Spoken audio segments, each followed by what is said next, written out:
সংগ্রাম সংগ্রাম জনতা জনতা ঢাকা ঢাকা আজাদি আজাদি।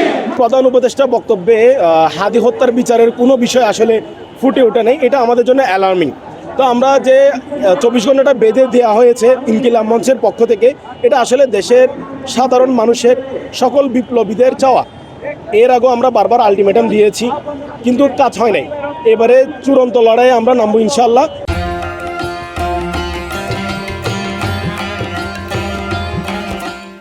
ইনকিলাব মঞ্চের যে নির্দেশনা আসবে, ওই নির্দেশনা অনুযায়ী আমরা ইনকিলাব মঞ্চ যে সিদ্ধান্ত নেবে সেই সিদ্ধান্ত অনুযায়ী বাংলাদেশের সকল বিপ্লবীরা, জুলাই বিপ্লবীরা এবং যে ইনকিলাব মঞ্চের যারা শুভাকাঙ্ক্ষী আছে, ওসমান হাদির যারা ভক্তরা আছে, তারা ওইভাবে করে আগাবে ইনশাআল্লাহ।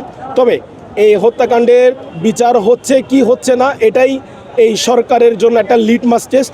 এই সরকারের এই হত্যাকাণ্ডের বিচারের মাধ্যমে আমরা আসলে বুঝতে পারবো এই দেশের প্রশাসন কি স্বতন্ত্র নাকি এখনও ভারতের প্রেসক্রিপশনে চলছে।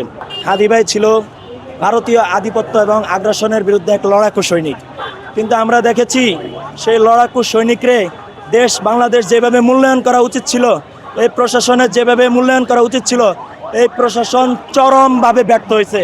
শুধু চরমেই না, জঘন্যভাবে ব্যর্থ হয়েছে। একটা লড়াচড়া ভাঙাচোরা বিল্ডিং যেমন বিধ্বস্ত হয়ে যায় ভূমিকম্পে, তেমনি এই সরকার বিধ্বস্ত সরকার। এই সরকার একটি ব্যর্থ সরকার। এই সরকার জুলাই আন্দোলনের যোদ্ধাদের মোটেও কোনো ধরনের সহযোগিতামূলক কোনো কিছু করছে না। আমরা যা দেখছি সবই লোক দেখানো। আজকে হাদি ভাই মারা গেল 8 দিন হয়ে গেছে, কোনো লোক দেখানো কোনো কার্যক্রম ছাড়া প্রশাসন আর কোনো কিছু করতে পারে নাই। তাই আমরা এই হাদি ভাইয়ের কার্যক্রমকে, তার যে ইনকিলাব যে কালচারাল যে একটা লড়াই, সেই লড়াই আমরা এগিয়ে নিতে চাই। আমরা শুধু হাতেই লড়াই করব না, আমরা শুধু মুখে লড়াই করব না, আমরা জ্ঞানের লড়াই করব, আমরা আমাদের শক্তি দিয়েও লড়াই করব। আমি এই সরকারের প্রতি, এই দেশের জনগণের প্রতি একটাই শুধু বিশ্বাস রাখি, আধিপত্যবাদের বিরুদ্ধে এই দেশের মানুষকে ঐক্যবদ্ধ করে তুলুন। এই দেশে যে জুলাই যোদ্ধারা তৈরি হয়েছে তাদেরকে কাজে লাগান। ভারতীয় আধিপত্যবাদের কবর রচিত করতে হবে।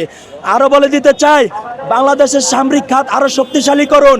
ভারতের মতো শত্রুর পাশে বাস করে আপনারা এই ধরনের মূলা ঝুলানো রাজনীতি বাংলাদেশ আর করেন না। এখন অস্ত্রের যুগ, অস্ত্র আপডেট করুন, বাংলাদেশের সামরিক খাতকে আরও উন্নত করুন, পরমাণু চুক্তিকরণ, সকল ধরনের অস্ত্রকে আরও শক্তিশালী করুন। বাংলাদেশের সৈন্যবাহিনীতে যে ধরনের ভারতীয় দালাল বসে আছে সবগুলোকে শেষ করে দিন, সবগুলোকে গ্রেপ্তার করুন। আমরা দেখছি আওয়ামী লীগকে আমরা জেলে দেই আর তারা ছেড়ে দেয়। যদি এটাই হয় তাইলে আর জেলে দিব না, এখন থেকে মেরে ফেলবো। আওয়ামী লীগ ধরবো আর আমরা হত্যা করব। আমাদের বিচার আমরা করে নেব ইনশাআল্লাহ। বিচার যখন প্রশাসন করবে না, তখন নিজের বিচার নিজের করে নিব। তাই আমরা বলে দিতে চাই, ইউনূস সরকারকে স্পষ্ট ভাষায় বলে দিতে চাই, হয়তো আপনি থাকবেন, নয়তো আমরা বিপ্লবী সরকার গঠন করব। বিপ্লবের মাধ্যমেই আমরা বিপ্লবকে উজ্জীবিত করব ইনশাআল্লাহ।